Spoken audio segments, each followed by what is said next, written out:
E aí vocês, como sempre, podem me interromper, tá? A qualquer momento, para tirar dúvidas, caso surjam dúvidas. Seja falando, tá? Seja no chat, eu vou deixar o chat aqui de lado, de forma que eu possa dar uma brechada aqui de vez em quando. Então, gente, a gente vai voltar a falar sobre processos, né? Alguém lembra da aula passada? Vamos ver se a gente faz uma aula participativa, tá bom? Que eu acho que fica mais legal. Alguém lembra da aula passada, que a gente já começou a conversar sobre processos? O que é um processo de forma bem simplificada? Alguém lembra? O que seria um processo? Programa em execução. Um programa em execução é quase. Um processo é uma estrutura de dados que acompanha a execução de um programa, mantendo informações sobre o estado daquele processo, tá bom? Do estado daquele programa que está em execução, certo? Então, realmente, assim, muitas vezes eu vou falar assim, esse processo, como se fosse um programa que está em execução. E de fato é, mas é só porque é mais fácil de falar. Mas um processo é uma estrutura de dados, né? O programa em execução é aquele programa que está lá, né? Parte do programa vai estar na memória, e esse programa vai em algum momento ser escalonado e vai ser executado pela CPU, né? Pelo núcleo de CPU. O processo é uma estrutura do sistema operacional que vai acompanhar essa execução, mantendo informações detalhadas sobre essa execução, certo? Instruções de tarefas que SO trabalha em conjunto com a memória, com endereçamento de 0 a 9. Não entendi, Júlia, a pergunta. Instruções de tarefas. Os processos, né, eles têm parte dos processos, a gente vai ver isso com bem mais detalhes na próxima etapa, aliás, no terceiro módulo da disciplina. O que a gente sabe agora é que parte do processo fica em memória, tá? Necessariamente, o que é que precisa ficar na memória de um processo? A próxima instrução precisa estar na memória e os dados que essa próxima instrução vai precisar receber de entrada, tá? Então, isso precisa necessariamente estar na memória. E nada mais, tá? Se toda vez que um processo vai executar, a próxima instrução estiver na memória, perfeito, o programa vai executar, né, facilmente. Então, o processo é aquela estrutura de dados que vai conter uma série de informações sobre o andamento da execução de um programa. Inclusive, a gente até vai comentar aqui daqui a pouco, se a gente tiver várias instâncias de um mesmo programa executando, a gente vai ter vários processos diferentes, pois cada instância executando daquele programa vai ter um processamento independente um do outro, uma instância da outra, tá?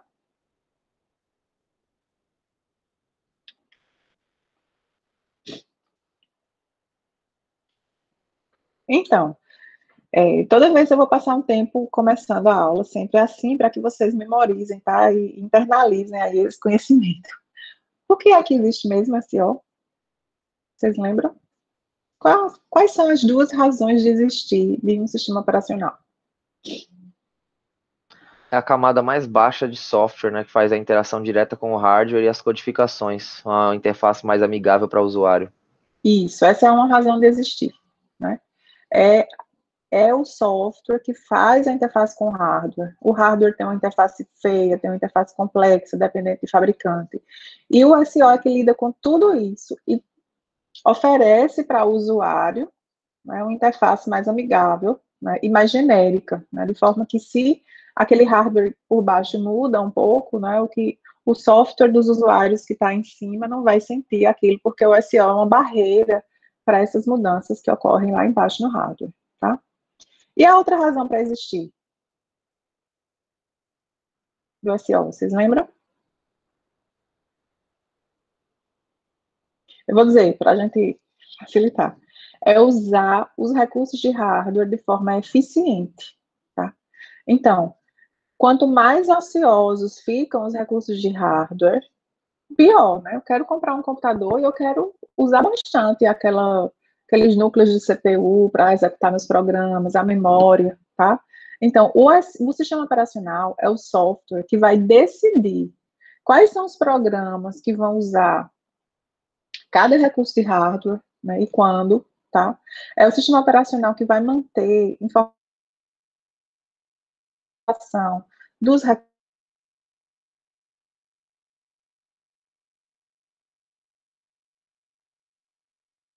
eficiente usar os recursos, tá? Deu uma Então, está travada, viu, aqui. professora? Foi. Foi. Vocês viram até que ponto, hein? Então, acho que foi Júnior que respondeu, que facilita o uso dos recursos de hardware, oferecendo interface mais limpa e abstrações úteis. Foi? Alguém respondeu? Acho que foi Júnior. Fui eu. Pronto. A outra que eu respondi depois, talvez tenha travado, é que o sistema operacional gerencia esses recursos de hardware de forma que eles sejam usados de forma eficiente, tá? Pode falar, Júlia. Professora, um intérprete, Ataído está pedindo permissão para entrar no médico. Acabei de dar a permissão. É porque apareceu só agora o pedido. Ok, obrigada. De nada. Então, a gente tem essas duas responsabilidades, tá? Que eu quero que é importante que vocês entendam isso, né? Porque isso é o que motiva a gente a ter um sistema operacional, tá? São essas responsabilidades. Eu não quero desperdiçar recursos, tá? E hoje a gente vai começar a entender por que é que o uso dessa estrutura de dados, processo, como é que isso nos ajuda nessa segunda missão aqui do sistema operacional, de evitar desperdício no uso dos recursos, tá? E uma dessas características, né, que o sistema operacional tem, que evita esses desperdícios, é exatamente o fato dele ser multiprogramado. Porque os programas, eles vão usar vários recursos de hardware de forma independente, né? Para executar uma instrução, é óbvio que eu vou usar a CPU. Mas os programas vão requisitar operações em dispositivos de entrada e saída, por exemplo, escrita em disco, né, comunicação via rede, impressão, sei lá. Os programas vão solicitar esse tipo de operação, e esse tipo de operação, nos sistemas operacionais atuais, eles são feitos de forma síncrona. O que é que significa isso? Quando um programa, tá? Falando agora do programa que está em execução, quando um programa está em execução e solicita qualquer operação em um dispositivo de entrada e saída, aquele programa, ele não vai mais ser executado, né? Ele não vai mais ganhar CPU até que essa operação seja concluída, tá? Se a gente pensar, se vocês relembrarem as aulas de arquitetura de computadores, né, que o professor fala sobre o hardware, vocês vão lembrar que a velocidade de operação da CPU, né, ela é muitas ordens de magnitude maior, né, essa velocidade é muito maior do que a velocidade de operação de um disco, tá? Então, por questões de simplicidade, quando um programa solicita uma leitura no disco, ou uma comunicação via rede, ou qualquer uso de qualquer dispositivo de entrada e saída, tá? Toda vez que um dispositivo de entrada e saída vai ser usado, isso vai se transformar numa chamada de sistema. Aquele programa que estava em execução vai perder a CPU, o sistema operacional vai ser chamado, e o sistema operacional vai programar aquele dispositivo específico para fazer aquela operação que precisa ser realizada. Tá? E aí aquele programa perde a CPU até que esse hardware que foi programado para fazer algo mande uma interrupção, tá? E essa interrupção indique que aquela operação concluiu, aí é que aquele programa pode voltar a ser executado, tá? Então, por conta dessas chamadas de sistema, que a gente chama de bloqueantes, tá? Quase todas as chamadas de sistema vão ser bloqueantes, tá? Elas vão bloquear o processo, o programa que solicitou aquela chamada de sistema. Então, por conta disso, é muito mais eficiente que o sistema operacional seja multiprogramado. Ou seja, quando um programa não pode mais continuar seu processamento, porque ele está esperando por uma operação de entrada e saída, vão existir outros programas que podem continuar seu processamento, já que eles não estão esperando por nenhuma operação de entrada e saída, tá? Então, nessa aula de hoje, a gente vai tratar disso com muito detalhe, tá certo? Vou repetir isso que eu já falei agora várias vezes para a gente ir internalizando esse conhecimento que é bem importante, tá bom? No contexto de sistemas operacionais. Então, do ponto de vista dos usuários, como a gente já falou, né, os usuários querem executar suas aplicações e óbvio que o hardware que ele pagou tão caro por ele de forma eficiente, certo? E aí, os processos são essa abstração, tá? É essa criação de quem desenvolveu, de quem projetou o sistema operacional, que permite que esses vários programas executem ao mesmo tempo. É por conta dessa estrutura processo, dessas informações que são mantidas a respeito de cada programa que está em execução, que a gente consegue ter um sistema operacional multiprogramado, tá?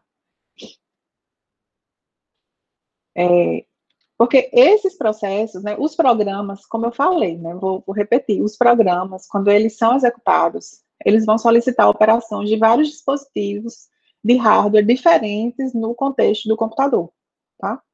Toda vez que o programa requisita uma operação em algum dispositivo de entrada e saída, aquele programa ele vai ser bloqueado, ele vai ser posto para dormir, digamos assim, até que essa operação que ele solicitou seja concluída. Enquanto isso, a CPU não precisa ficar ociosa. O sistema operacional pode identificar outro processo que não está à espera de nada e que pode executar. Quando o sistema operacional preempta um processo, ou seja, interrompe a execução de um programa, tá? E escolhe outro programa para ser executado, então vai haver uma mudança de contexto, que é exatamente o momento em que essas informações dos processos são lidas para quê? A informação do processo que vai começar a rodar agora, né, ou vai ganhar a CPU, digamos assim, essas informações têm que ser lidas, né, era exatamente o estado daquele programa quando ele perdeu a CPU na última vez. E o programa que acabou de perder a CPU, ele precisa ter essas informações desse estado, né, de todos os registradores da CPU, que informações estavam lá, que endereços estavam lá, e muitas outras informações que a gente vai ver também mais adiante. Tudo isso precisa ficar guardado para que quando esse processo volte a executar, ele volte do ponto onde parou. Então, a ideia do processo por que o processo existe? O processo mantém informação sobre os programas em execução para permitir a multiprogramação e permitir que os programas possam ser interrompidos, tá? Para que a CPU seja chaveada para executar outro programa, sem que o processamento daquele programa que foi interrompido seja perdido, tá? Os programas são interrompidos. Depois, quando eles retornam a ser executados de novo naquele núcleo de CPU ou em outro núcleo, aquele programa volta a executar exatamente do ponto onde parou. Se a gente pensar em um processo da vida real, né? Todo mundo aqui conhece, né, um processo. Alguém aqui já deve ter aberto algum processo lá no protocolo, abriu? Quando eu fui ser redistribuída, eu abri um processo, tá? Vocês entendem, né, o que é um processo no mundo real? Pelo menos no contexto da universidade. Vamos falar sobre esse processo no contexto da universidade. Quando eu vim da UFCG, e aí eu abri um processo, tá? Mandei um monte de documentos para o protocolo daqui da UFPB para solicitar essa minha redistribuição. E aí vocês acham que esse processo, com esse monte de documentos, ficou só lá no protocolo? O que é que vocês acham?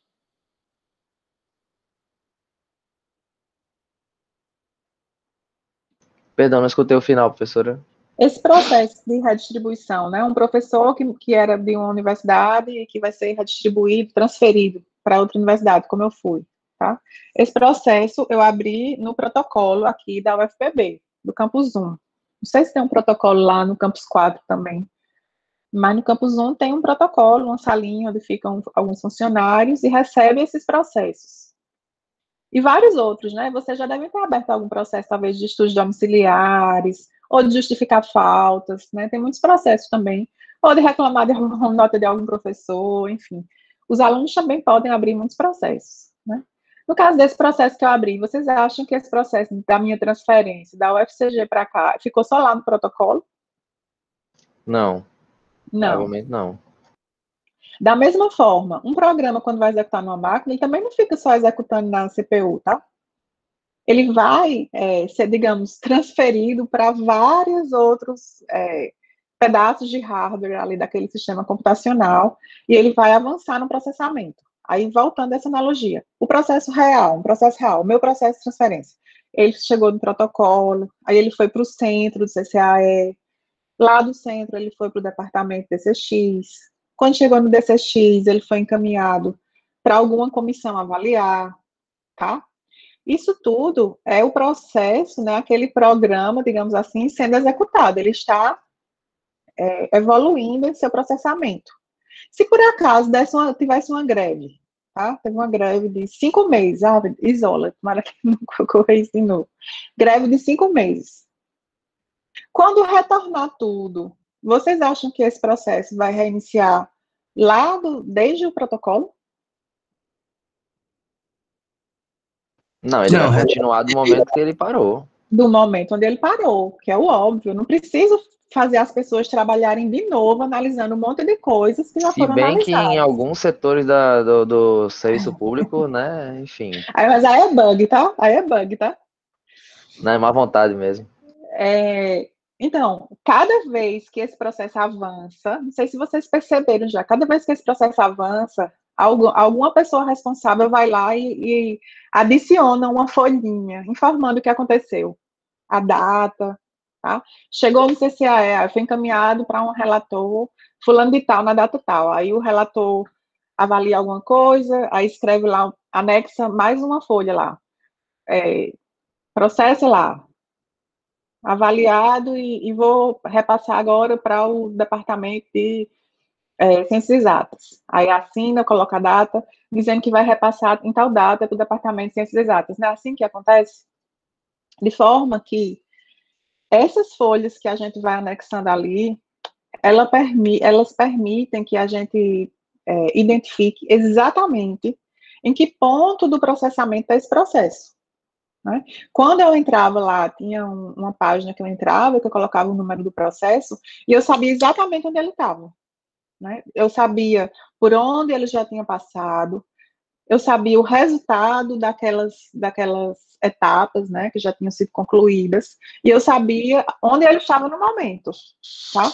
Então, um processo na vida real, ou no sistema operacional, é uma coisa parecida com essa, tá? Eu tenho um programa que está executando, e eu tenho alguém que está anexando folhinhas ali, fez isso, fez aquilo, o endereço da próxima é tal, o endereço da próxima instrução, e os dados são tais, estão em tal endereço, os arquivos abertos são tais, certo? O espaço na memória onde estão as variáveis dinâmicas, a pilha, o heap, começa em tal endereço da memória, tá?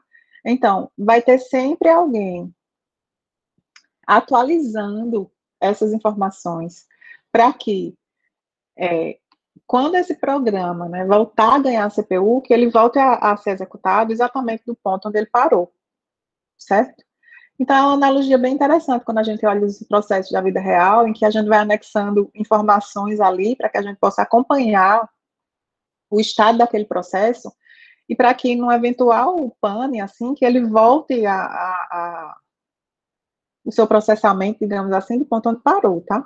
No sistema operacional, um processo é a mesma coisa. Vai acompanhar uma estrutura com um monte de informações sobre o andamento do processamento de um programa, tá? A execução de um programa, e que vai manter essas informações atualizadas, de forma que quando esse programa perde a CPU, essas informações são atualizadas e são completas ao ponto de o programa, quando no futuro ele ganhar a CPU novamente, ele voltar a rodar exatamente do ponto onde parou. Isso que é um processo. São essas informações, tá certo?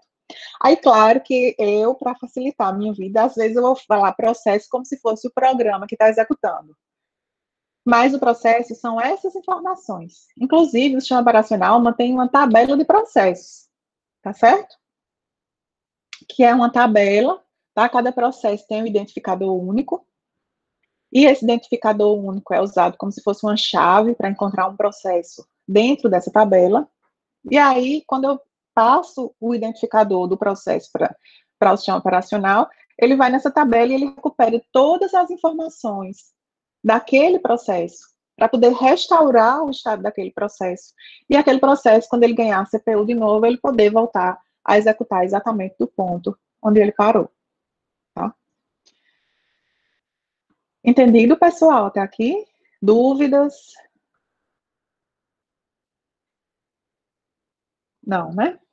Então, eu vou perguntar, já que todo mundo está entendendo, por que é que a gente precisa acompanhar a execução de cada programa? Por que é que isso é tão importante?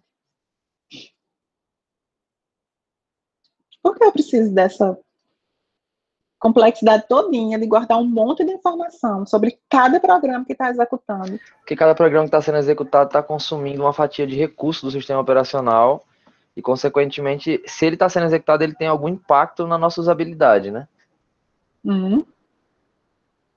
Que mais?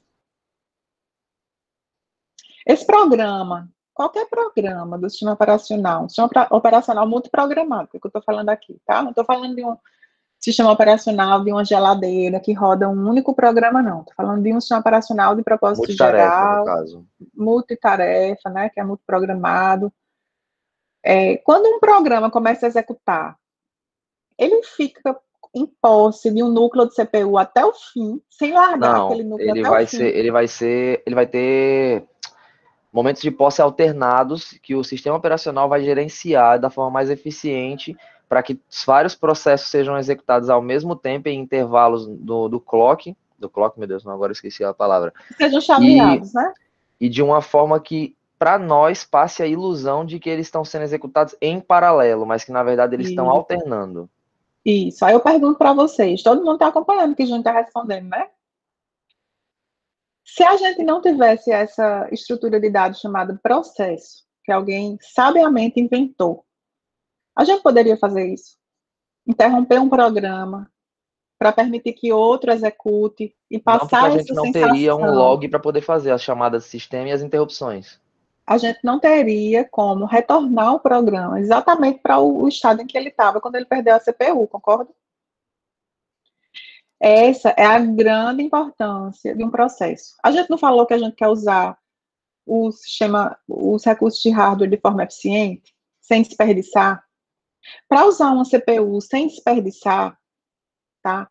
Eu preciso, toda vez que um programa solicita qualquer operação de entrada e saída, essas operações são sempre muito mais lentas do que a CPU consegue operar, tá?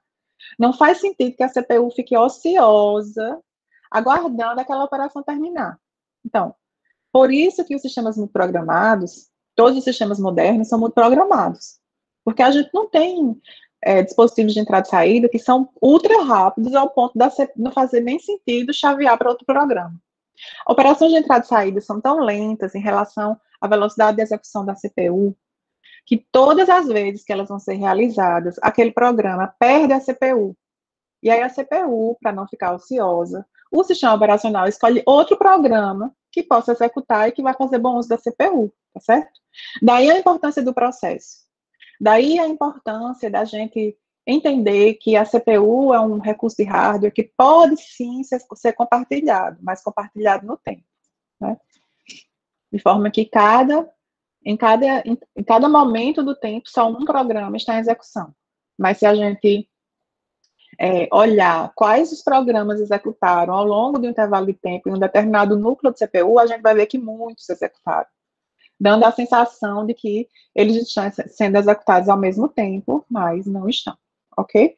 Então, a importância do processo é que permite a multiprogramação, tá? Porque permite que eu chaveie o uso da CPU ao longo do tempo entre vários processos.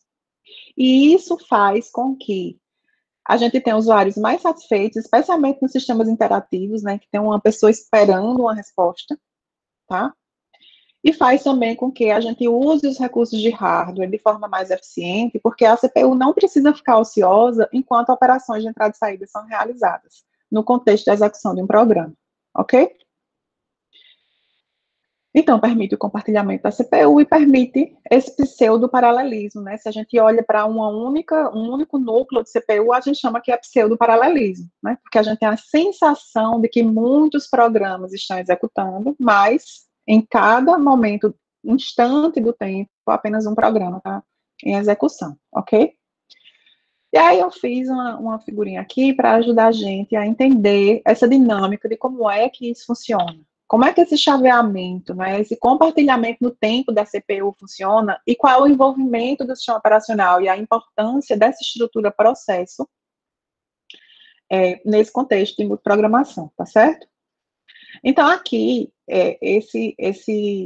essa figurinha vai mostrar para a gente aqui uma CPU, é um núcleo de CPU, tá? Se é um computador com 10 núcleos de CPU, ótimo, vai ter 10 desse aqui lá, tá? A gente está olhando só para um por questão de simplicidade, ok? Então, aqui tem o núcleo de CPU e aqui tem o tempo. E quem é que foi executado nessa CPU ao longo do tempo, né? A gente está vendo aqui que cada pezinho desse é um programa, tá? Que eu vou chamar aqui de processo. É como se fosse uma instância de um programa em execução, tá certo? Nada impede que eu tenha o mesmo programa rodando várias vezes, tá?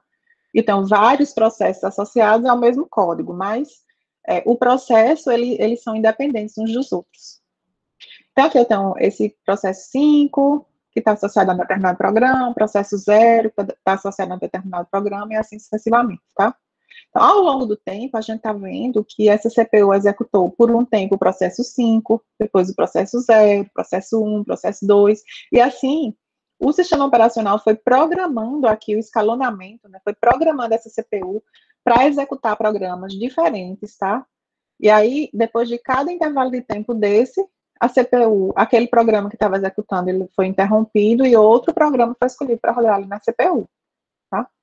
Mas, se a gente observar um instante de tempo, tá? Um flip aqui, um instante único de tempo, tá? Como se fosse um snapshot aqui, a gente só tem um programa em execução por vez nessa CPU. Mas, se a gente olhar ao longo de todo esse tempo aqui, a gente tem 5 ou 6 programas que foram, que usaram a CPU para adiantar o seu processamento, tá? Para realizar um processamento, ok? Então, uma coisa que é bom que fique muito claro aqui, se vocês tiverem dúvidas, é bom já tirar essa dúvida, tá? Quando a gente fala de um processo, acompanha um programa em execução, tá? Existe uma independência aí entre que programa é esse e o processo, tá? Cada vez, vamos supor que eu tenho um programa, porque a maioria dos programas de hoje, a gente só bota para rodar uma vez, mas eu posso botar para rodar, eu posso abrir um terminal e chamar o Chrome, por exemplo. Aí um processo vai ser criado para acompanhar a execução daquele programa, que é um navegador. E depois eu posso abrir de novo o Chrome. Então, eu vou ter 2 processos independentes, diferentes, tá? Associados ao mesmo programa, que é o navegador Chrome, certo? É isso que eu quero que vocês entendam, assim. O processo acompanha, por isso que eu digo que o processo acompanha a execução de uma instância, né, de um programa. Porque eu posso, o mesmo programa, se eu colocar ele para executar várias vezes ao mesmo tempo, eu vou ter vários processos. Se eu colocar para executar 5 Chromes, eu vou ter 5 processos ali, pelo menos, cada um associado a uma execução dessa diferente do navegador, tá? E aí, o sistema operacional, tá? Ele vai manter essas informações sobre o processamento de cada instância dessa em execução, de forma que elas podem ser chaveadas, o uso da CPU pode ser chaveado entre uma instância e outra, e nenhum processamento vai ser perdido, tá? E o sistema operacional, através do que a gente chama de um algoritmo de escalonamento, ele vai, de certa forma, garantir que cada programa, cada instância do programa em execução vai ganhar a fatia de CPU que lhe cabe, que lhe é justa, tá? E aí depende de como é que é esse algoritmo para programar isso, tá? A gente ainda vai ver depois isso em aulas futuras, tá certo? O que é importante a gente saber agora, cada núcleo de CPU, em um determinado instante de tempo, roda apenas um processo, mas ao longo de um grande intervalo, algum intervalo de tempo, muitos processos podem ser executados, tá? A gente pode ter o mesmo programa, várias instâncias do mesmo programa executando. Quando a gente tem isso, a gente até pode ter algum código compartilhado, mas a gente vai ter um processo independente para cada instância desse programa em execução, ok? E é o sistema operacional que comanda tudo isso. E para que isso seja possível, essa estrutura de dados processo é imprescindível, tá?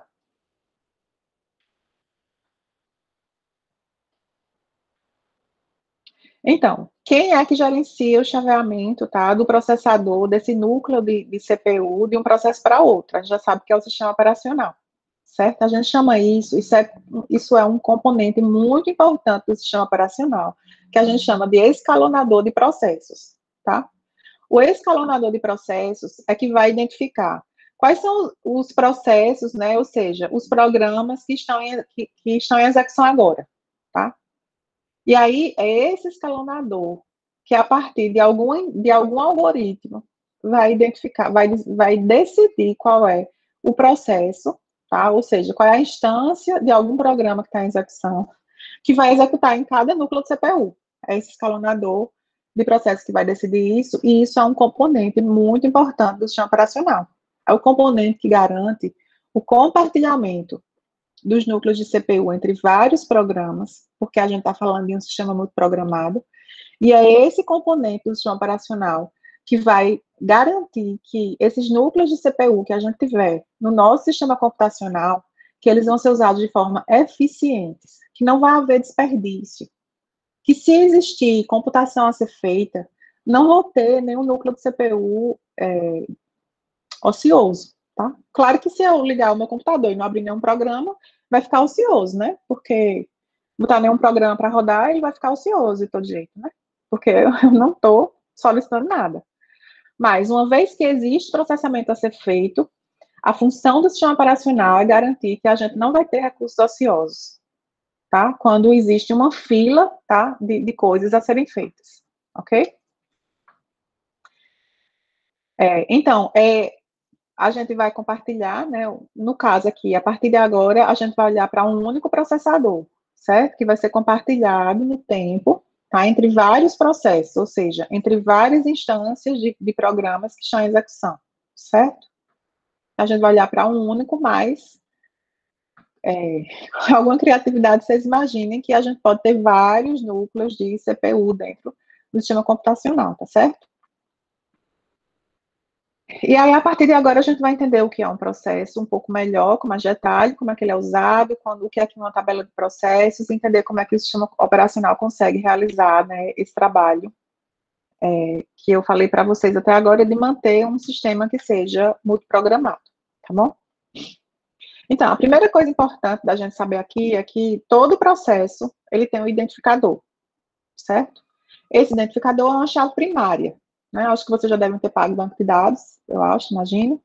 Então, imagine que toda tabela que você tem lá no banco de dados relacional, ela precisa de uma chave primária, que é quando a partir dela que você consegue recuperar um registro, né, daquela tabela.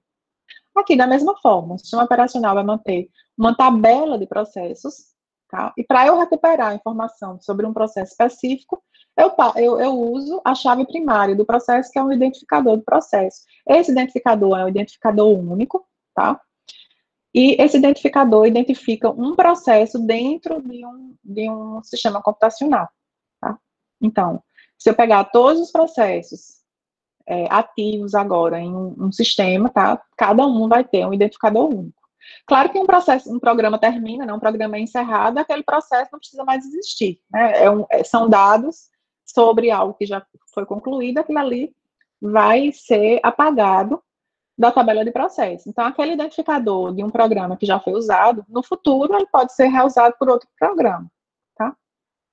Mas, em geral, os sistemas operacionais, inclusive, evitam que esse identificador seja reusado em um intervalo de tempo muito curto, tá?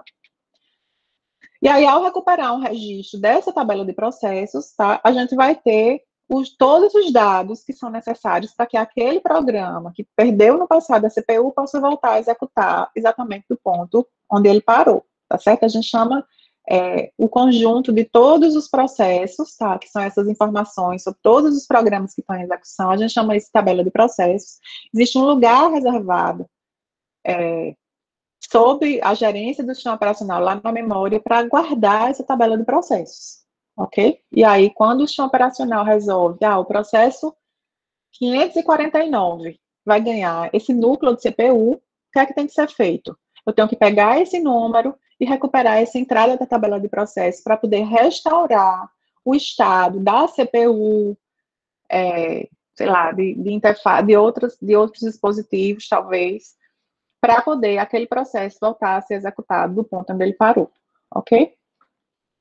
Então, aqui, só para tentar facilitar o entendimento de como é essa dinâmica, aqui tem um núcleo de CPU, o tempo. O processo 5 está em execução, tá? Tem um programa que está associado a esse processo 5, ele está em execução agora, ou seja, os registradores aqui da CPU, PSW, registradores de propósito geral, outros componentes aqui da CPU que auxiliam na conversão de endereço de memória, tá? Tudo isso, a própria memória, né? Tem parte da memória que vai estar alocada para esse programa que está associado aqui a esse processo. Tudo isso faz parte do estado desse processo, tá? Aí esse processo está executando aqui na CPU, pega a instrução na memória, vê qual é o program counter, né, que é o contador de programa, que é o registrador que contém o endereço da próxima instrução, recupera essa instrução na memória, traz para a CPU, decodifica, recupera os parâmetros de entrada dessa operação, né, dessa instrução, e executa a instrução. É isso que está acontecendo o tempo todo aqui, tá? Esse ciclo. Chega um momento que tem um dispositivo lá internamente, que é o clock, o relógio, e ele fica de tempos em tempos enviando interrupções para essa CPU, tá? Chega um momento, tá? Isso é tudo programado em conjunto com o sistema operacional. E agora que eu estou falando vai ser hardware. Chega um momento que essa interrupção vai ser aceita aqui por essa CPU. Um componente aqui, que é um componente responsável por receber essas interrupções, e é esse componente que decide quando é que deve interromper aqui o processamento da CPU para indicar que uma interrupção chegou. E aí, chegou esse momento, o dispositivo aqui que trata dessas interrupções, isso é hardware, tá? Vai interromper a CPU, dá um choquinho lá na CPU, a CPU recebe esse choquinho, ela sabe que esse choque foi desse dispositivo de alguma forma, isso é tudo hardware, a gente não vai entrar em detalhes aqui, tá? E aí, o que é que essa CPU faz? Ela precisa interromper o processamento que ela estava fazendo, tá certo? Então, via hardware, algumas informações de alguns registradores que estavam aqui, né, desse processo que estava executando, já são salvos, tá? Lá na memória, em alguma área específica. E a CPU, ela é burra, né? Ela faz só o que o sistema operacional manda ela fazer. E aí ela diz assim, bem, eu fui interrompida aqui por algum dispositivo, eu vou passar as informações para o sistema operacional e vou ver o que é que ele vai decidir. E o sistema operacional vai passar a executar aqui na CPU para tratar essa interrupção, que é uma interrupção de relógio, tá? Isso acontece, pessoal, sei lá, a cada 100 milissegundos, pelo menos isso acontece dentro do computador, tá bom? Então, ele vai tratar aqui essa interrupção, o sistema operacional vai ser chamado, certo? O sistema operacional mantém o que a gente chama de um vetor de interrupções, é um array, certo? Em alguma área pré-reservada, assim, fixa da memória, e aí vai ter um identificador de que tipo de interrupção é essa, é uma interrupção de relógio. Aí ela vai lá, o sistema operacional agora é software, né? A CPU agora já não está mais rodando P5, está rodando o sistema operacional. E aí esse sistema operacional pega o identificador dessa interrupção que chegou para identificar de que tipo de interrupção é essa, vai nesse vetor de interrupções, para chamar a rotina de tratamento de interrupção específica para tratar essa interrupção, que no caso é a interrupção do relógio. Essa rotina vai chamar o escalonador de processos, tá? Porque essa rotina aqui, essa interrupção aqui do clock, ela vai ocorrer nos sistemas que a gente chama de preemptáveis, tá? São os sistemas que permitem que o sistema operacional interrompa a qualquer momento o processamento de um programa para escolher outro programa para executar, certo? Então, isso é um sistema de escalonamento que a gente diz que é preemptável. Em todo sistema desse, precisa de algum instrumento que interrompa aquele programa que estava executando e chame, né, um gerenciador, que nesse caso aqui é o sistema operacional, para decidir o que fazer agora com essa CPU, porque a fatia de tempo que estava destinada a esse programa que estava executando terminou. É como se, para esse tipo de sistema, o tempo é dividido em intervalos fixos, tá? Só que às vezes não são tão bem fixos, porque depende do que o programa vai pedir para fazer. Mas imagine de forma bem simplificada que o tempo é dividido em intervalos fixos e o objetivo do escalonador é decidir, em cada intervalo fixo desse, que programa vai ser executado, tá? Para que isso seja feito, entre a execução de um programa ou outro, o sistema operacional precisa ser chamado, certo? Aí o sistema operacional é chamado, o sistema operacional salva o contexto desse programa que vai perder a CPU, aonde? Na tabela de processos. O sistema operacional recupera o contexto, né, o estado do programa que o escalonador, que também faz parte do sistema operacional, que o escalonador decidiu que vai ganhar a CPU. Então, o sistema operacional salva o contexto, nesse caso aqui, do programa P5, tá? Lá na tabela de processos, e recupera o contexto desse programa associado ao processo zero. Recupera de onde? Da tabela de processos. Então, toda vez que há um chaveamento, né, a CPU estava executando um programa, houve uma interrupção de relógio, porque o tempo que foi reservado para executar aquele programa passou, tá? Em geral, 100 milissegundos, em torno de 100 milissegundos, é um valor típico para esse tempo que a gente chama de quantum, fatia de tempo para executar um programa aqui. Aí passou esse tempo, o clock avisou a CPU chamou o sistema operacional para decidir o que fazer. O sistema operacional foi chamado, salvou o contexto do programa que estava executando, porque no futuro, quando ele voltar a executar, ele tem que voltar do ponto onde ele parou, e recupera o contexto do programa que vai agora ganhar a CPU, para poder ele continuar a sua execução do ponto em que ele parou da última vez que executou. Ou se for um programa novo, né, não é nem que vai voltar a ser executado da última vez de onde parou, né? Ele vai começar a sua execução agora, tá? E a tabela de processos é lida toda vez que essa mudança de contexto precisa ocorrer, tá? E aí isso vai acontecer muitas vezes, tá? O sistema operacional vai ser chamado cada vez que a CPU muda, né? Estava processando um programa e passa a processar outro, o sistema operacional é chamado. Eu não coloquei aqui só para não ficar tão feio. E também para passar essa sensação de que essa mudança de contexto, ela precisa ser feita de forma muito rápida, porque ela é feita muitas vezes, tá? Então, parte dela é feita, inclusive, em hardware, tá? A plataforma de hardware já salva boa parte do contexto de um processo, e o sistema operacional salva o restante do que precisava. Estou dando aula, viu? Salva o restante do que precisava ser salvo, né, para que aquele programa possa voltar a ser executado, tá certo? Então, essa é a dinâmica, tá? Toda vez vai acontecer isso. Interrupção de relógio, sistema operacional chamado, decide qual é o próximo programa que vai executar, salva o contexto do programa antigo na tabela de processo, recupera o contexto do programa que vai agora rodar para a CPU e para outros controladores aí de hardware, tá certo? Aí tem uma situação que a gente não conversou ainda, que é uma situação um pouco diferente, tá?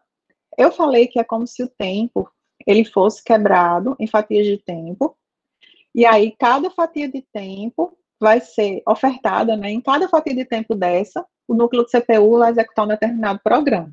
E quem decide que programa é esse é o sistema operacional. Até aqui, eu espero que tenha ficado claro. Até agora, nos exemplos que a gente viu, pode ver que tem o tempo que cada um rodou foi exatamente igual, né? É como se esses processos, eles tinham muito a ser executado ainda no núcleo de CPU, eles não solicitaram nenhuma operação de entrada e saída, tá? Mas pode ser que no meio dessa fatia de tempo, tá? No meio de uma fatia de tempo dessa, que é o que aconteceu aqui, o processo solicita uma operação de entrada e saída. E aí eu falei para vocês que uma operação de entrada e saída ela é muito lenta, tá? Quando um processo realiza uma operação de entrada e saída, vocês lembram quem é que, na verdade, executa essa operação? É o processo do usuário mesmo, que está executando aquilo ali? O que é que vocês lembram disso?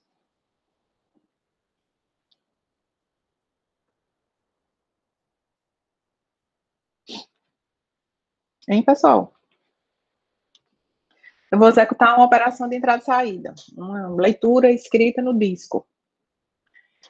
É o próprio programa do usuário que vai executar isso ou algum outro programa que precisa ser chamado?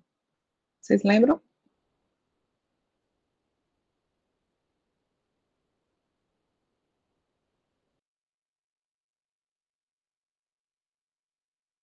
Chamada é chama operacional, tá? É uma chamada de sistema, não é? Aí o que é que acontece? O programa do usuário tenta realizar aquela operação, tá? Uma leitura em disco, por exemplo. Só que aquela operação, ela só pode ser realizada em modo núcleo. E o programa do usuário, ele roda em modo usuário, como a gente já comentou antes, quando a gente viu as questões de hardware. Aí o que é que acontece lá internamente na CPU? Vai acontecer um erro, porque tem um registrador da CPU que indica qual é o modo em que a CPU está operando, e quando a CPU está executando um processo de usuário, mesmo que seja do usuário root, tá? Essa CPU, ela vai estar em modo usuário. Só que o usuário colocou lá o código de uma instrução que só pode ser realizada em modo núcleo. Então, vai ocorrer um erro dentro da CPU, uma exceção, que a gente chama de trap. E essa exceção vai fazer com que o sistema operacional seja chamado, tá? Quando o sistema operacional é chamado, tá, vai acontecer algo parecido com o que aconteceu quando a gente tratou da interrupção de relógio, tá? Parte daquele estado, daquele programa que estava executando, vai ser já salvo, tá, via hardware, lá na tabela de processos. O sistema operacional vai passar a executar. O sistema operacional vai identificar o que é que aquela exceção, que tipo de exceção ocorreu para ele ter sido chamado, tá? Então, pode ser que a exceção seja de um bug mesmo do programa, sei lá, uma divisão por zero, um buffer overflow, e o sistema operacional tem que agir aí nesse caso, sei lá, encerrando o programa, por exemplo. Nesse caso aqui, o sistema operacional vai perceber que o programa de usuário tentou executar uma instrução que só pode ser executada em modo núcleo, ou seja, foi uma chamada de sistema. O sistema operacional vai, então, recuperar as informações dessa chamada de sistema, tá? Que é a biblioteca lá da linguagem de programação usada, né, naquele programa. Ela gerou uma série de informações sobre essa chamada de sistema.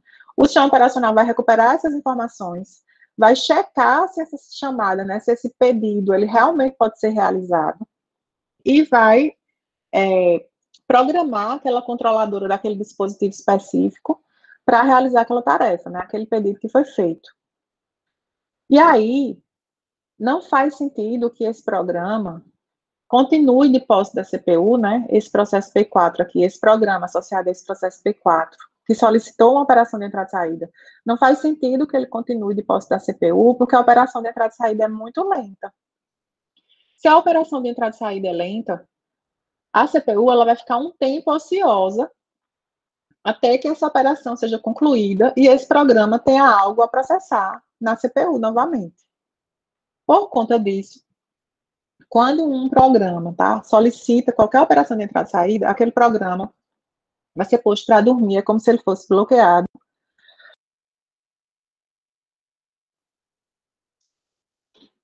E o sistema operacional vai chamar o escalonador para decidir quem é o novo programa que vai ganhar a CPU. Nesse caso, foi P3 e vai mudar o contexto de P4 para P3. Note que nesse caso aqui, esse programa que realizou entrada e saída. Eita, minha voz está começando a falhar.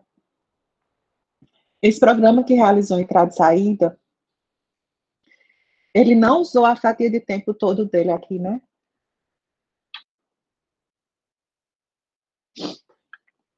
Ele só usou uma parte, solicitou entrada e saída, perdeu a CPU para outro programa, tá bom?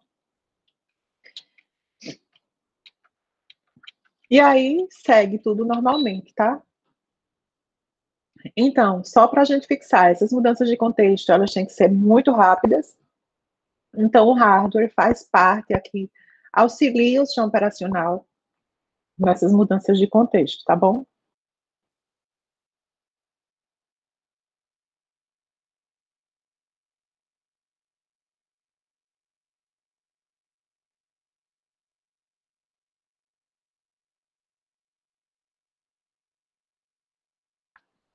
Foi mal, como eu disse, estou meio resfriada. Ai, ai. Dúvidas, pessoal, até aqui? Só lendo. Como assim, só lendo?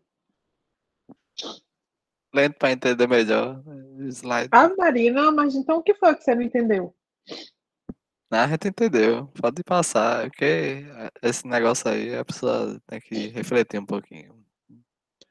Certo.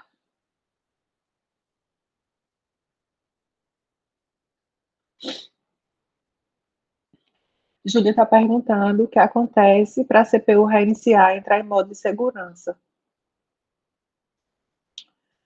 Não sei o que dizer, Júlia. Mas acho que isso é coisa mais relacionada ao hardware do que ao sistema operacional, especificamente.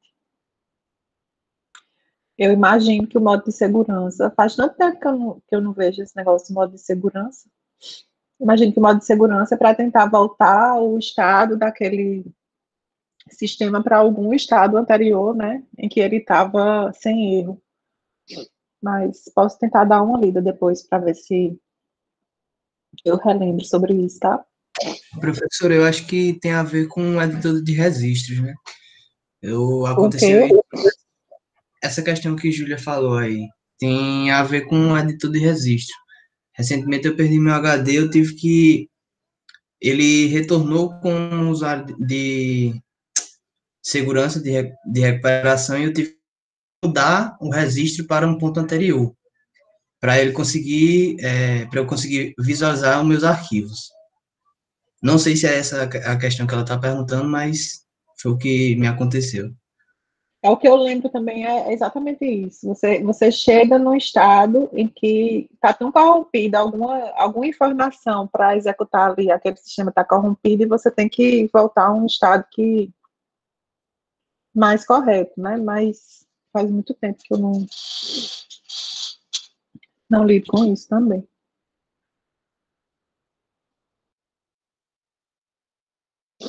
Então, gente, pergunto para vocês, a tabela de processo é uma estrutura de dados que permite a mudança de contexto da CPU de um processo para o outro, e é fundamental para a multiprogramação. Isso é verdade, sim ou não? Fácil, né? E aí? A tabela de processos é fundamental para que a gente consiga multiprogramação. Ixi, nem isso vocês estão entendendo ainda. Acho que sim. Sim, né? É fundamental. Sem a informação do processo, a gente não consegue multiprogramação, tá certo? Porque a gente não consegue chavear o uso da CPU entre vários programas diferentes. Se a gente, isso que foi uma figurinha que eu peguei do livro, também é uma outra forma de enxergar isso, tá? Aqui eu tenho um sistema, eu tenho 4 processos, tá? Nesse sistema. E aqui eu tenho o tempo, a linha do tempo. Se a gente pegar aqui qualquer instante de tempo, só um processo executou, né? Mas graças a esse chaveamento que o sistema operacional faz do uso da CPU, né, interrompendo um processo, né? Então, esse processo A executou aqui por um tempo, foi interrompido, e o sistema operacional escolheu o processo B para executar. Executou por um tempo, foi interrompido, o processo C depois ganhou a CPU, né? E assim por diante. Então, é como se cada processo desse tivesse seu próprio contador de programa. O contador de programa é o registro, é um registrador que fica lá na CPU, que vai ter sempre o endereço da próxima instrução do processo a ser executado, tá? Então, por mais que eu tenha só uma CPU, cada processo vai manter, para cada programa em execução, o seu próprio contador de programa virtual aqui, porque quando aquele programa voltar a executar, eu vou ler qual é a próxima instrução a ser executada daquele programa, tá? E aí, se a gente olha para esses processos aqui ao longo do tempo, a gente vê que vários deles foram executados, né, ao longo de um determinado intervalo de tempo, que é isso que a gente está conversando até agora, né, como é que isso é feito, tá? É feito porque tem o clock, que vai fazer com que o sistema operacional rode de tempos em tempos, e aí o sistema operacional vai rodar e vai mudar o programa que estava em execução para um outro programa, tá? Ou não, depende do algoritmo de...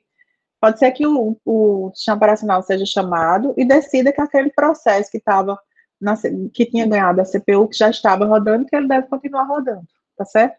Mas o sistema operacional vai ser chamado e o sistema operacional é que vai decidir quem é o próximo processo que vai ganhar aquele núcleo de CPU, tá? Processo e programa são exatamente a mesma coisa? O que é que vocês acham? Aí é falso. Falso. Eles não são a mesma coisa, né? A gente tem os programas que vão ser executados, e para cada execução de um programa, para cada instância de um programa que está executado, a gente vai ter associação com processos que são apenas as informações mantidas sobre a execução daquele programa, tá? Então, se um programa é executado N vezes, o mesmo programa, a gente vai ter N processos diferentes, tá? Mesmo que seja o mesmo código, né, que está sendo executado, a gente vai ter N processos diferentes. Eles podem até compartilhar código, mas eles não vão compartilhar o estado atual, quanto já avançaram no processamento. Eles não vão compartilhar a área de dados deles na memória principal, tá? Na memória RAM, tá? Cada um vai ter um resultado de processamento diferente, dependendo das entradas que foram passadas para cada um deles, certo? Então, cada um vai ter um processo independente associado àquela instância de execução daquele programa, tá? Aqui foi só uma analogia que eu tentei fazer, né, em relação a isso, para a gente manter sempre isso em mente, tá? Suponha que a gente tem uma cozinha industrial grande, tá? Tipo aquelas do MasterChef, e a gente tem a gente tem cozinheiros que precisam fazer uma receita, tá? E aqui tá a receita, tá? Isso aqui é um livro de receita. Aí tem a cozinha, tem todo o material que pode ser usado, tá? Tanto de ingredientes quanto de infraestrutura, né? Batedeira, forno e tudo mais. E cada cozinheiro vai acompanhar aqui, pegar a mesma receita, exatamente a mesma receita, e vai começar a cozinhar, tá? Por mais que seja a mesma receita, ou seja, na analogia, por mais que seja o mesmo programa, tá? Cada um vai ter a sua linha de execução diferente, né? Cada um, no final, vai ter o seu bolo, né? Seja como se for um bolo que vai ser feito, cada um vai ter feito o seu bolo de forma diferente. Apesar deles estarem seguindo, tá? Os mesmos comandos aqui, através do livro de receitas, e apesar deles terem compartilhado parte dos recursos que eles estão usando, né? Inclusive, essa analogia é interessante, porque na própria cozinha a gente vai ter recursos compartilhados no tempo e recursos compartilhados no espaço, né? Então, por exemplo, liquidificador. Eu posso ter dois cozinheiros usando o mesmo liquidificador ao mesmo tempo? Não, ele é compartilhado no tempo. Compartilhado no tempo, né? Um usou, lavou, aí aqui o próximo pode usar. Um forno industrial grande. Eu posso ter vários cozinheiros compartilhando aquilo ali, Se eles estiverem fazendo várias receitas com tempos de prateleiras, né? cozimento iguais, sim. Pelo menos que a temperatura for igual já é suficiente, né? Se eles Isso. se eles estiverem precisando de um forno na mesma temperatura, aquilo ali já é suficiente. Eu posso, em cada prateleira, digamos assim, daquele forno, colocar um bolo diferente. E eles vão compartilhar aquilo ali. Isso é compartilhamento no... Que tipo de compartilhamento é esse? No espaço. No espaço, certo? Então, é uma analogia bem interessante que a gente faz, né? O programa é o mesmo para todo mundo. Eles vão precisar usar um monte de recursos que está ali naquela cozinha compartilhada para que eles consigam progredir, né, nessa receita. Mas, no fim, cada um vai ter seu resultado independente, né? Cada um tem sua linha de execução independente. E eles estão apenas compartilhando ali aqueles recursos, tá certo? É uma analogia bacana para a gente ver.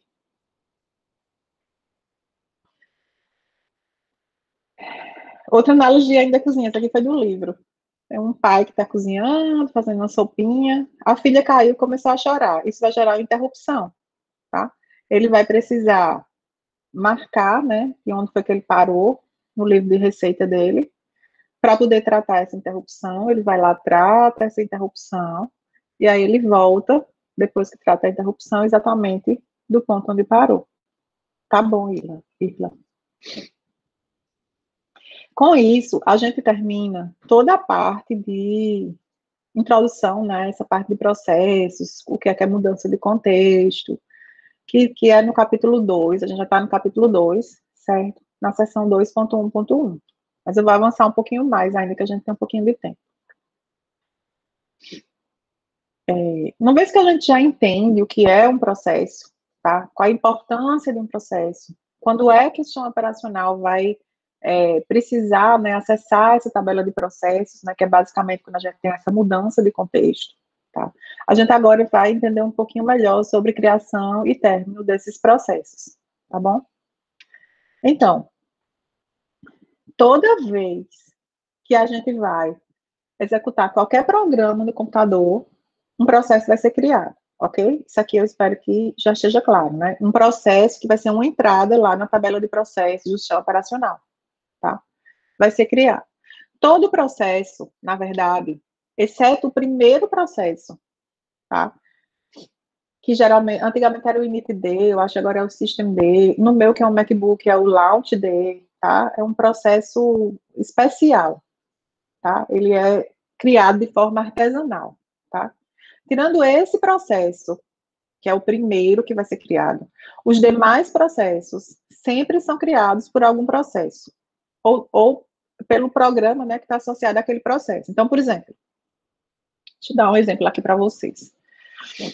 Se eu abrir aqui meu terminal, e será que ainda vai estar aqui o Chrome, o Safari? Tá dando para ver? Sim, Vocês estão sim. vendo a letra aí? Tá dando para ver, não dá? Sim, sim. Pronto, aumentei um pouquinho. Deixa eu ver se ainda tem o caminho do Safari aqui que eu abri naquela outra aula. Vai aparecer, vamos ver. Vai não?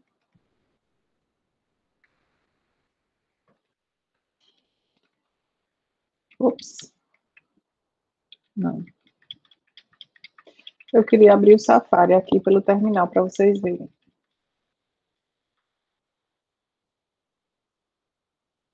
Ixi. Não, vamos lá. Eu acho que é barra, applications, Safari.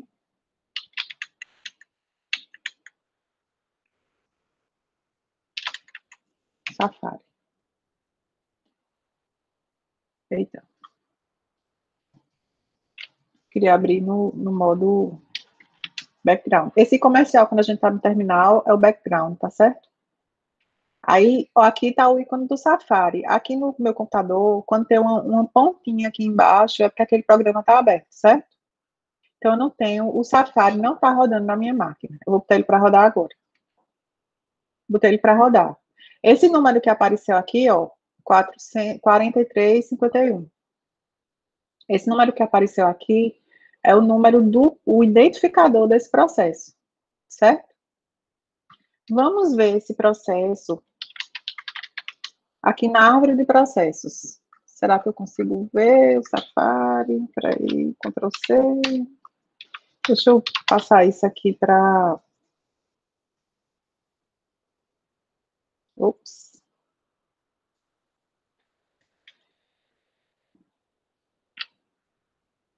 Eu vou fazer um PSCRI mandando para um arquivo Caca. Aí eu vou aqui. Vamos ver se a gente acha Safari. Safari. Aqui. Tem um Safari. Se bem que era melhor a gente ver pelo número do processo, né? Que foi o... Está lá em cima.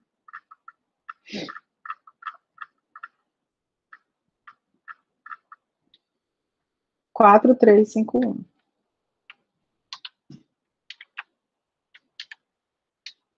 Ó, 4351.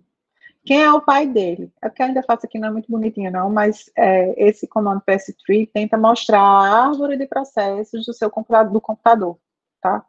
E aí você vê quem é o pai dele, é o bash, que é o terminal. Já que eu abri pelo terminal, é o bash, tá?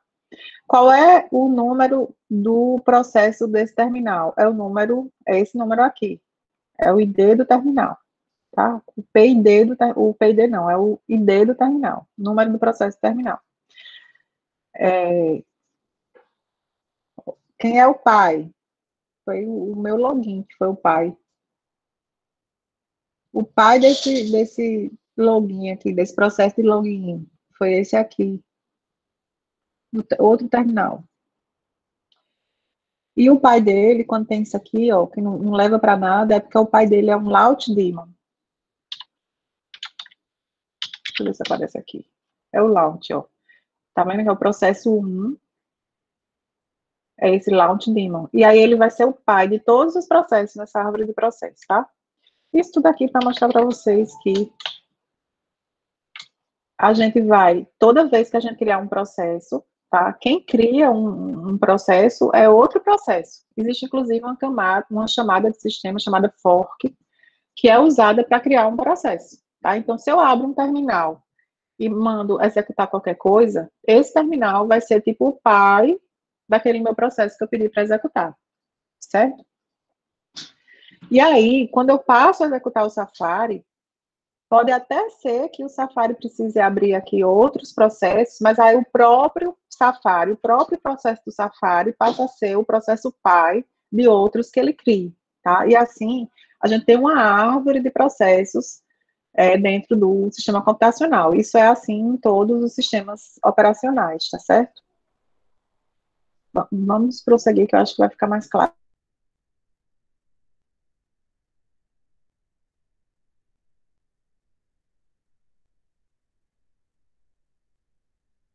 Ser inserido em algum lugar dessa árvore de processos que vai existir dentro do computador, tá? Dentro do sistema operacional, tá? Então, esse processo é criado e ele vai ter que fazer parte, né, dessa hierarquia, certo?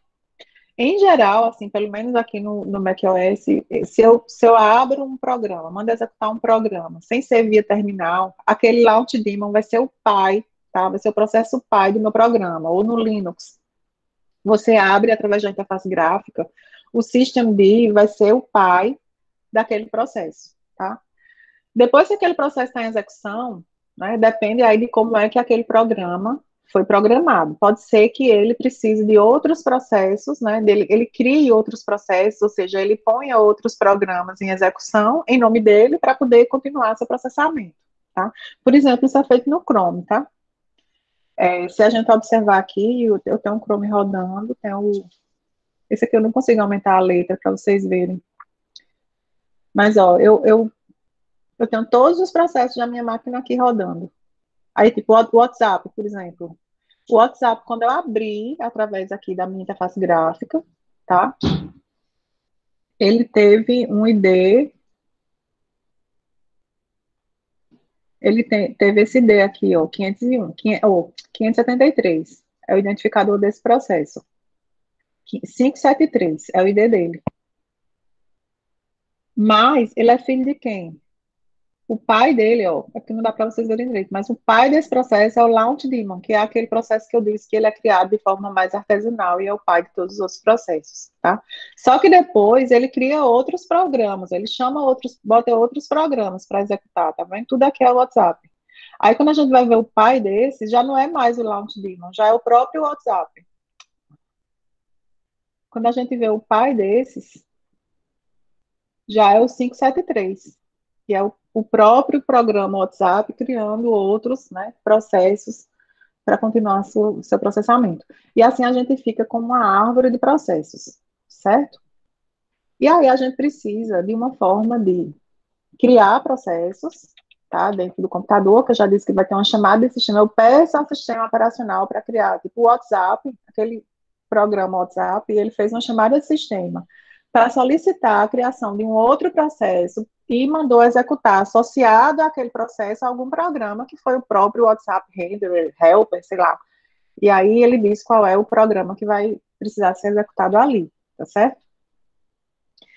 Da mesma forma, quando um processo termina, e aí quando esse processo é criado, ele vai ser inserido lá na tabela de processos, né? Ele vai ser criado, ele vai entrar nessa árvore, né, dessa hierarquia de processos, em alguma altura aí dessa árvore, com um certo pai, e quando ele é encerrado, ele vai também passar a fazer parte da tabela de processos, e quando esse processo é encerrado, aquela entrada da tabela de processos precisa ser apagada, e aquela árvore de processos que a gente tem dentro do sistema também vai ser modificada, porque aquele processo vai deixar de existir, tá? Se aquele processo que foi encerrado, se ele tiver filhos, a forma de encerramento pode ser diferente, né? Pode requerer de sistema operacional que faça alguma coisa, tá? Já já a gente fala sobre isso também. Vamos primeiro falar sobre como é que um processo é criado, tá? Toda vez que a gente bota para executar um programa, um processo precisa ser criado, tá? E aí vai acontecer uma chamada de sistema fork, tá? Essa chamada de sistema, na verdade, o que ela faz é uma cópia da imagem, né, daquele próprio processo, aquele programa que chamou o fork, né? Aquele programa é como se houvesse um clone dele, como se fosse feito um clone daquele programa, tá certo? E aí depois, no programa filho, tá? Se eu quero que o filho, né, aquele processo filho, que é aquele programa que foi criado agora, né, foi pelo pai, né, se eu quero que ele execute algo diferente do que o pai está executando, então eu vou fazer outra chamada de sistema para indicar qual é o programa que ele precisa executar, que aí é um exec ou execve, tá? Então, um processo é sempre criado a partir de um outro que já existe, a partir desse processo, tá? De fazer um clone do pai e depois mudar, associar aquele clone à execução de um outro programa diferente do programa do pai. E aí, todo o processo, além dele ter o PID, que é o ID do processo, ele tem também um PPID, que é o ID do processo pai, já que a gente está falando de uma hierarquia, né? A gente está falando de uma hierarquia de processos, como essa aqui, né, em que aqui é aquele processo especial, que é o pai de todos, e aqui são os processos que foram criados, né, e cada processo pode criar outros processos, tá? Depende do que foi programado ali naquele programa associado ao processo, tá? Só esse processo raiz que não tem pai. Qualquer outro processo do sistema operacional, ele vai ter um processo pai, certo? E aí, o que acontece, né, para a criação desse processo que eu falei, a gente faz um clone do processo pai, que é o processo que vai criar um outro processo, mas esse processo filho, ele já vai receber uma área de endereçamento diferente, tá, na memória, ele já vai estar na memória em uma área diferente, e esse processo pai, né, cria esse clone, e depois ele pode associar o filho a execução de um outro programa, se ele quiser que o filho seja diferente do pai, né? Que o filho execute algo diferente do que o pai estava executando, né? Então, por exemplo, quando eu pego, o processo associado ao terminal, né? Eu quero executar o Safari, eu pedi para executar o Safari, mas eu estou no terminal. Vai haver um clone do terminal, depois eu vou mandar aquele clone, eu vou modificar aquele clone para executar o código do Safari, não o código do terminal. Tá? Eu vou mostrar um exemplo aqui já já, tá? E aí, muitas vezes, no final vai ser associado a um outro programa, tá? Diferente do programa pai, e o que acontece é que, geralmente, o sistema operacional, ele não vai fazer a cópia daquele processo para a memória imediatamente, tá? Ele só vai fazer a cópia do processo pai para a memória, que seria esse clone, depois que realmente que ele precisar acessar alguma área do processo filho diferente, tá? Então, essa chamada de sistema fork, o que vai fazer ele tem o processo pai, tá? No processo pai, né, tá? Como o processo filho vai ser exatamente uma cópia do pai, é como se fosse uma cópia daquele programa associado ao pai. Inclusive, até no ponto de execução, tá? Até em que instrução está sendo executada agora e qual é a próxima instrução, tá? A diferença é que, no processo PAI, o retorno dessa chamada aqui, não sei se vocês já programaram em C tem exatamente essa chamada. O retorno dessa chamada é o PID do filho, do processo que acabou de ser criado. E no processo filho, essa chamada retorna 0. É assim que quando a gente programa, né, a gente tá um programador, né, ele sabe que ele quer criar um programa, né, o programador do WhatsApp, ele sabe que ele quis criar um processo novo. Então, dentro do código dele, ele precisa diferenciar o que é que precisa ser feito pelo pai e o que é que precisa ser feito pelo filho. Que aqui está um exemplo bem simples, só para isso não ficar assim muito... para não ficar assim como se fosse uma mágica, tá? Aqui eu tenho um código do processo pai e um código do processo filho, tá? Esses códigos, até um certo ponto, ó, eu tenho inteiro i, defini inteiro i, inteiro PID, blá, blá, blá, fiz um printf, é o mesmo código, certo? Aqui eu tenho uma chamada, essa chamada de sistema fork, tá? O sistema operacional vai ser chamado aqui para poder fazer uma cópia do pai, tá? Uma cópia desse processo pai para o processo filho, foi feito, tá aqui a cópia. Só que no pai, esse PID, né, eu tô jogando o resultado desse fork nesse PID. E aí, esse PID aqui no pai vai ser 677, aqui nesse exemplo, por exemplo, que é o ID do processo filho que acabou de ser criado. Já no filho, que é uma cópia do pai, o retorno desse fork, né, vai ser 0, tá certo? E aí, o código continua sendo igual, ó. O que eu tenho aqui é que, se PID for maior do que 0, ou seja, PID, eu estou aqui no processo pai, eu vou fazer i igual a 6, sei lá, esse é só um exemplo. Se não, se PID é igual a 0, aqui eu estou no filho, i igual a 4. O que eu podia fazer aqui nesse não aqui, na verdade, o que geralmente é feito nessa parte aqui do código é, se for o filho, execute tal programa, certo? Que aí é nesse momento que o filho deixa de ser um clone do pai e passa a estar associado a um outro programa diferente do programa do pai, certo? É assim que os processos são criados, assim que a gente programa, né? Quando a gente quer escrever um programa, que é um programa que tem vários processos que se comunicam, é isso que é feito internamente, é sempre um clone do pai e depois associa aquele processo filho a um outro programa, certo? Da mesma forma que o sistema operacional precisa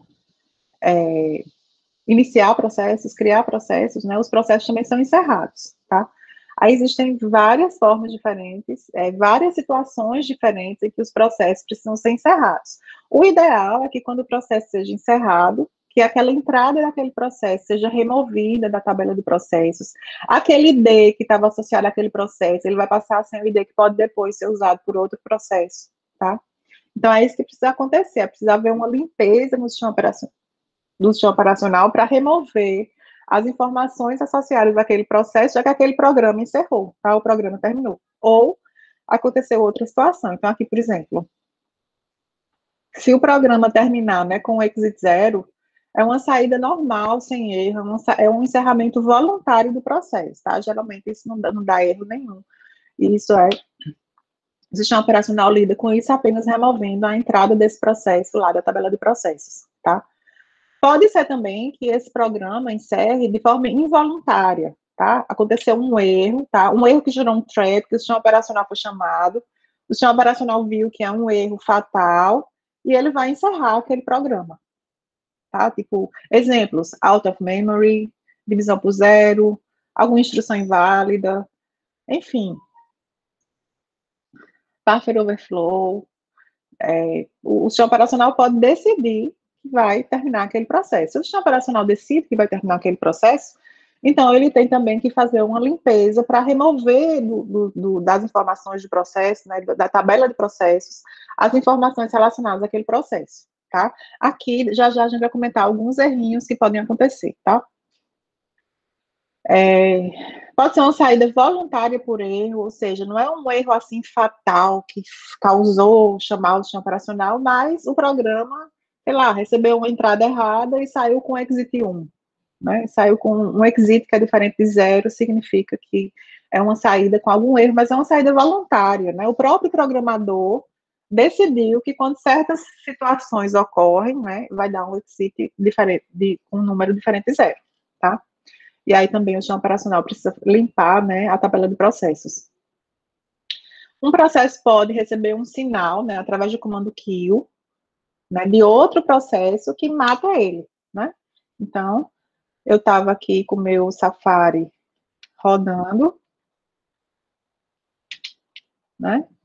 Ele está rodando, mas o terminal, que está associado a um processo, ele vai mandar um sinal para encerrar o Safari, tá? E aí o Safari encerrou. O sistema operacional nessa hora também tem que executar para remover da tabela de processos esse processo 4419, porque ele não está mais executando, certo? Então, o sistema operacional ele vai se envolver tanto na criação dos processos quanto no encerramento dos processos, para que o sistema mantenha informações consistentes e atualizadas sobre os processos que estão ativos, né? Não faz sentido eu manter informação sobre um processo de um programa que já foi encerrado, que não está mais rodando, certo? Mas algumas coisas podem acontecer, tá? Eu falei para vocês, por exemplo, que em um sistema computacional os processos formam hierarquia, ou seja, é uma árvore de processos que tem um pai e os seus filhos, né? O que é que vocês acham que acontece se um processo pai foi encerrado, mas os filhos não? O que é que vocês acham que deve acontecer? Isso é uma coisa que pode acontecer, tá? O processo pai, ele é encerrado, mas os filhos não terminaram ainda a execução. E aí, o que é que vocês fariam se vocês fossem o projetista do SO? Uma Troca o opção pai é dele. essa. Uma opção Eu acho é que a essa, mais Kelber. comum é encerrar os filhos também. Tem essa de encerrar os filhos, mas isso é uma decisão, não tem o certo, ok? Tem o que o projetista do sistema operacional decide, tá? Todas as duas soluções que vocês falaram podem acontecer. Uma é, eu vou trocar os pais, tá? Esse pai aqui morreu, ele foi encerrado, então eu vou dizer que o pai desses processos agora é esse processo raiz, tá? Isso é muito comum de acontecer em vários sistemas. Ou, o pai morreu, vou encerrar os filhos. Também pode acontecer. Mas nos sistemas mais modernos, o mais comum é mudar o pai desses processos aqui para ser a raiz do sistema, tá certo? Então, isso é uma coisa. Outra coisa que pode acontecer é, não sei se vocês já programaram, assim, programas que lidam com muitos processos. Quando um pai cria um filho, né, cria um processo filho, ele pode pedir para o filho fazer algo, existe uma chamada de sistema chamada wait. É parecido também quando a gente usa threads, tá? É chamado wait, que faz aquele pai esperar o resultado da saída, faz esperar até que o filho encerre, e aí depois ele vai e recupera o resultado da saída daquele programa do filho, né, daquele processo filho, para poder continuar a execução. Então é como se o pai ficasse lá congelado, até que o filho encerra. Quando o filho encerra, o pai recebe o pai acordado, aquele processo pai acordado, para ler o resultado do processo filho e continuar o processamento, certo? Isso é uma coisa comum quando você está desenvolvendo um sistema que tem mais de uma thread ou mais de um processo, certo? Só que pode acontecer, não sei se vocês já ouviram falar de um processo zumbi, pode acontecer do filho terminar. Tá? O pai estava ali bloqueado, esperando o filho terminar. Né? Quando o filho termina, ele precisa, de alguma forma, ler alguma informação do filho para realmente liberar por completo o sistema operacional para apagar qualquer vestígio daquele processo filho. Só que é como se fosse um bug que existe naquela programação. Tá? O filho encerra e o pai não volta para recuperar essa informação do filho, né, que ele estava esperando. Então, o sistema operacional, ele fica meio que impedido de apagar, né, aquele programa, ele não está mais na memória, tá? Não existe mais nada na memória. Só que o sistema operacional, ele também não pode apagar aquele processo filho da tabela de processos, porque o processo pai ainda não leu a informação que precisava ser lida para liberar de fato aquele filho. E aí a gente chama esse processo, que está na tabela de processo, mas não está associado a nenhum programa em memória, a gente chama isso de um processo zumbi. Tá? Isso na minha opinião, isso é um bug de quem desenvolve esses sistemas. O sistema operacional, na verdade, não faz nada, né? Ele só precisa identificar que é um processo zumbi, tá? Tem uns que mostram, inclusive, um Zzinho, quando você vê lá na tabela de processos. Quer dizer que é um zumbi. É um morto que está vivo, né? Um morto vivo mesmo. Beleza, pessoal? Até aqui? Então, para a gente terminar, a gente vai ver estágio de um processo. Aqui é rapidinho.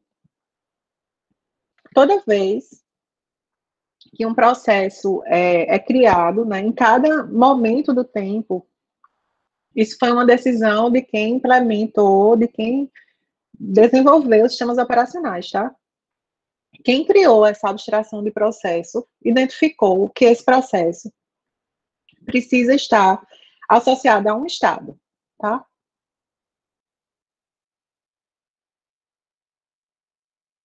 E aí, o estado de um processo é que vai ajudar o escalonador de processos a decidir quais são os processos que podem ganhar uma CPU, ganhar, né, o direito de usar a CPU, certo? Então, se a gente olhar para cada processo ativo ali daquele sistema operacional, de um sistema operacional, cada um vai estar associado a um estado, certo? E esse estado vai ajudar o escalonador a decidir quais são os processos que tem de fato algo a ser executado na CPU, tá?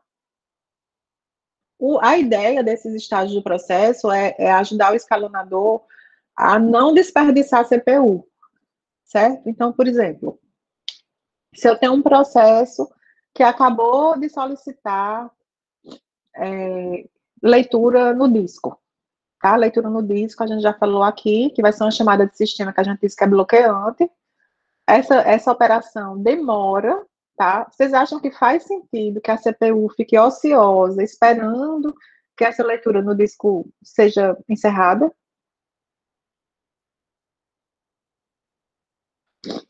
Tem um processo que estava rodando, pediu para fazer uma leitura ou uma escrita no disco, tá? E esse processo, enquanto essa leitura ou essa escrita no disco não terminar, esse processo não tem nada para executar na CPU. Faz sentido que ela fique ociosa, a CPU, esperando essa operação ser concluída? O que vocês acham? Não. Não faz, né? Isso é desperdício. Exatamente, isso é desperdício de recursos, tá? Ou se eu tenho um processo que mandou algo, uma comunicação via rede, tá? Eu vou, para que esse processo continue, ele precisa receber a resposta. Então, não faz sentido que esse processo seja escolhido para executar. Ele está esperando que algo aconteça. Enquanto esse algo não acontecer, ele não tem nada para executar lá na CPU, certo? Kelner, eu não entendi tua dúvida. A CPU tem sempre algo para verificar. Como assim?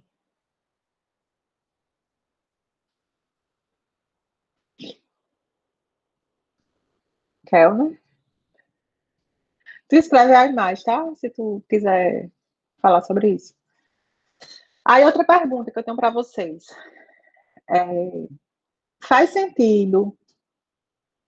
Eu falei para vocês que quando a gente tem um sistema desse multiprogramado, né, com preempção, eu falei para vocês que de tempos em tempos vem uma interrupção de clock, né? E aí o sistema operacional é chamado, chama o escalonador decide qual é o próximo programa, o próximo processo que vai ganhar a CPU, né?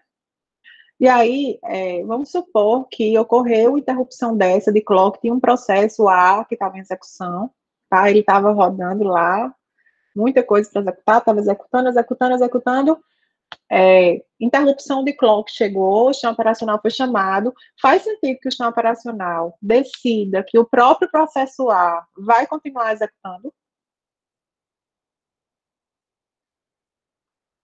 O que vocês acham?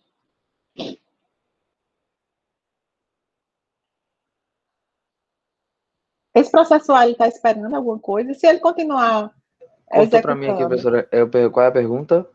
A pergunta é, um processo estava executando e ocorreu uma interrupção de relógio, né? O escalonador foi chamado e aí o escalonador decidiu que esse mesmo processo que estava rodando, ele vai continuar rodando. Faz sentido para vocês Não. isso? Não, Por ele tá em quê? espera. Não, ele não está em espera, não. O que aconteceu é que foi uma interrupção do relógio. Faz não, porque, tipo, qual seria o sentido cancelar uma instrução para depois executar ela de novo? Pois faz sentido? Faz sentido Tá? porque é novamente a questão do paralelismo, né? Que eu esqueci agora. Ele vai executar outro processo que vai estar na vez e poder voltar para esse depois.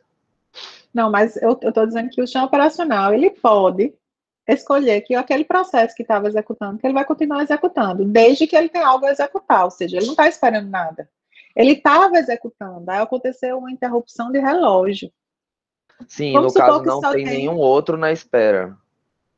pode ser que não tenha nenhum outro, ou pode ser que No esse contexto de não algoritmo, ter mais nenhum outro aguardando, ele continua. ele continua, certo? E ele não está em espera, ele estava executando, tá? Só que não tem outro, ele continua. Ou então, é um processo de maior prioridade. Os que estão esperando têm baixíssima prioridade, ele tem alta prioridade. Pode ser que o sistema operacional decida que ele vai continuar rodando, tá?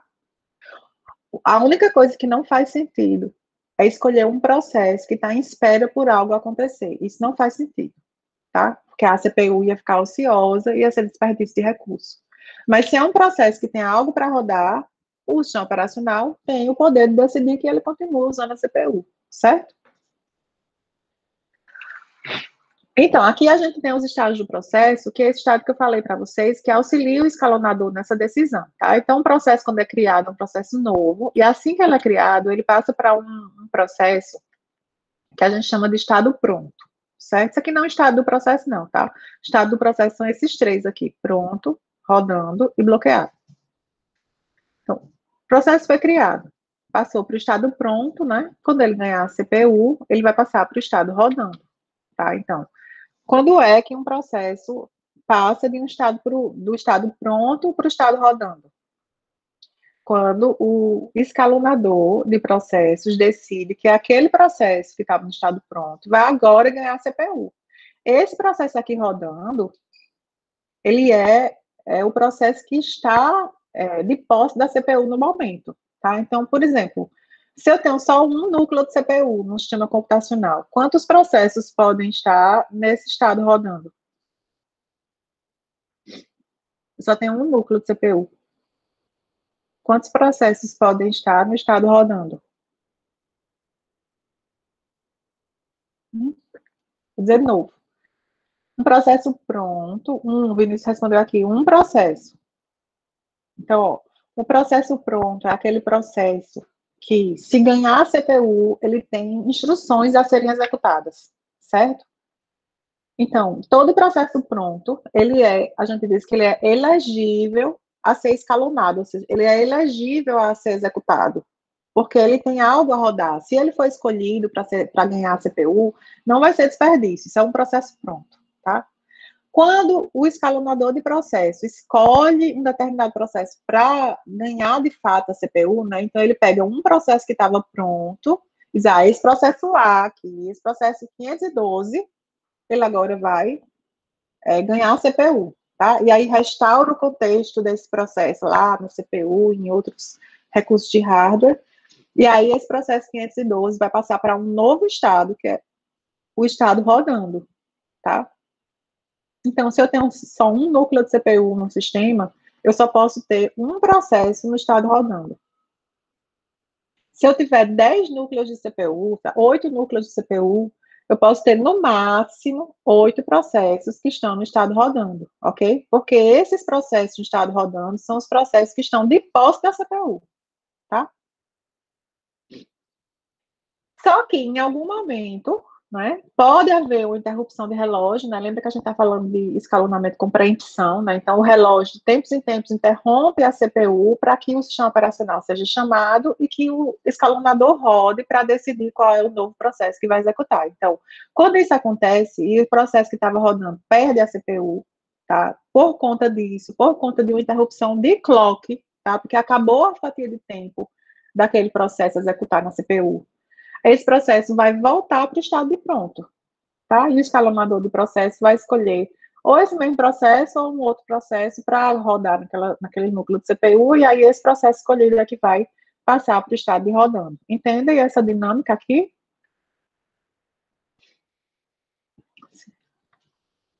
Só que o que pode acontecer é que um processo que estava rodando, ele pode solicitar alguma operação de entrada e saída, que eu já falei que são operações lentas e, por conta disso, são bloqueantes.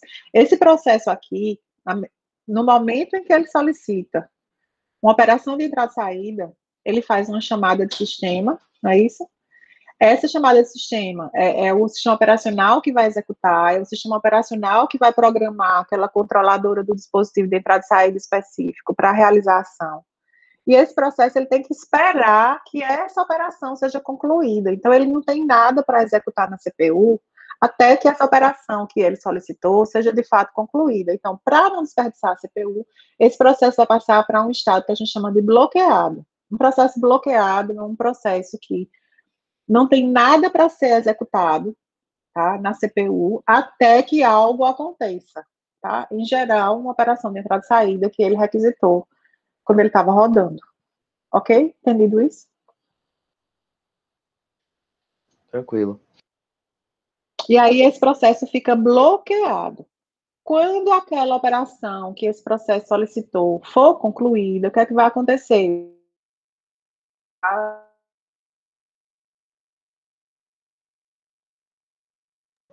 Travou, professora.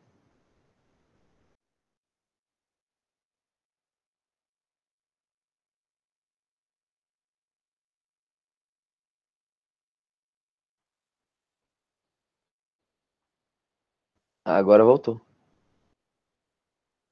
Engraçado, né? Aqui chega, sumiu o chat e tudo aqui para mim, como se eu tivesse sido relogada. Todo mundo está me ouvindo agora? Agora sim. Então, esse programa aqui que foi bloqueado, ele está à espera que algo aconteça, de algo acontecer. Em geral, vai ser uma operação de entrada e saída que ele requisitou quando ele estava rodando, né? E aí, quando essa operação de entrada e saída for concluída, né, aquele dispositivo de entrada e saída, sei lá, o disco, a impressora, vai gerar uma interrupção, né? A CPU vai ser interrompida, vai chamar o sistema operacional, que é a parte do tratador de interrupções do operacional, passando as informações daquela interrupção. O sistema operacional vai identificar que tipo de interrupção é aquela. O sistema operacional vai identificar que era a operação que esse processo aqui estava esperando, que foi concluída, e aí vai passar esse processo para um estado de pronto novamente, porque a operação, ele estava à espera de algo, então ele não tinha nada para ser executado, mas quando esse algo é concluído, né, esse processo agora, ele volta a ser elegível para executar, porque agora ele volta a ter alguma instrução a ser executada, então agora ele passa para o processo de pronto, tá?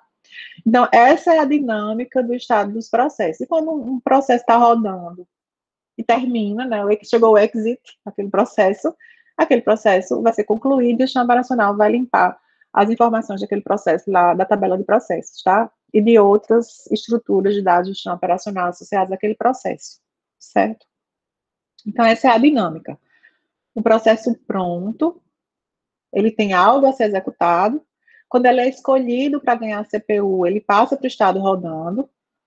Se a fatia de tempo dele, ele executou, né, ele usou a CPU pela fatia de tempo determinada pelo sistema operacional, e o sistema operacional volta a rodar o escalonador e troca ele por outro processo, então aquele processo volta para o estado pronto e um outro processo que estava pronto volta para rodar. Quando um processo está executando, né, está rodando, e ele faz uma chamada de sistema bloqueante, solicitando que alguma operação de entrada e saída seja feita, esse processo perde imediatamente a CPU e ele passa para o estado bloqueado, tá? E ele só sai desse estado bloqueado quando essa operação que ele solicitou é concluída e aí ele volta para o estado pronto, tá? Então eu pergunto para vocês, para ver se vocês entenderam. Qual é a parte do sistema operacional que causa a mudança do estado de um processo de pronto para rodando? Que componente do sistema operacional causa essa mudança? O processo estava no estado pronto e vai para o estado rodando. Hum?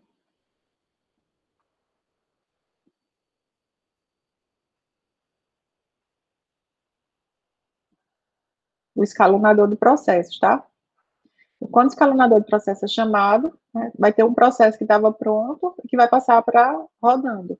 Da mesma forma, vai ter um processo que estava rodando e vai passar para o estado pronto, né? Porque o escalonador vai Ele é que decide, ele que ele gerencia. decidir que um processo estava rodando vai perder a CPU, então ele vai voltar aquele processo para o estado pronto. E o que estava pronto, né, que não estava rodando, ele vai decidir que aquele processo vai rodar. Então é o escalonador de processos que está envolvido aqui nessa mudança de estado de pronto para rodando e de rodando para pronto, tá? Um processo passa de rodando para bloqueado quando ele faz uma chamada de sistema bloqueante. Então, aquele processo passa de rodando para bloqueado. Claro que o escalonador de processo, depois que o sistema operacional programa o dispositivo de entrada e saída, né, para realizar a operação solicitada, né, o escalonador de processo vai ser chamado, tá? Mas o que causa essa mudança é a chamada de sistema, tá? É a chamada de sistema, uma chamada de sistema bloqueante. E aí, quando essa operação é concluída, tá, o tratador de interrupções é o responsável, né, o componente do sistema operacional que vai modificar o estado desse processo de bloqueado para pronto, tá? Então, existem partes específicas do sistema operacional que se envolvem aqui nessas mudanças, né? O escalonador aqui, de pronto para rodando, uma chamada de sistema bloqueante aqui, né, de rodando para bloqueado, e o tratador de interrupções aqui de bloqueado para pronto, tá certo? Então, elas estão envolvidas aqui, esses componentes do sistema.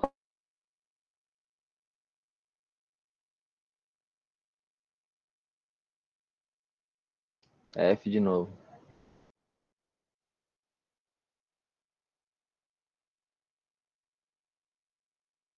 Bloqueou de novo? Travou de novo?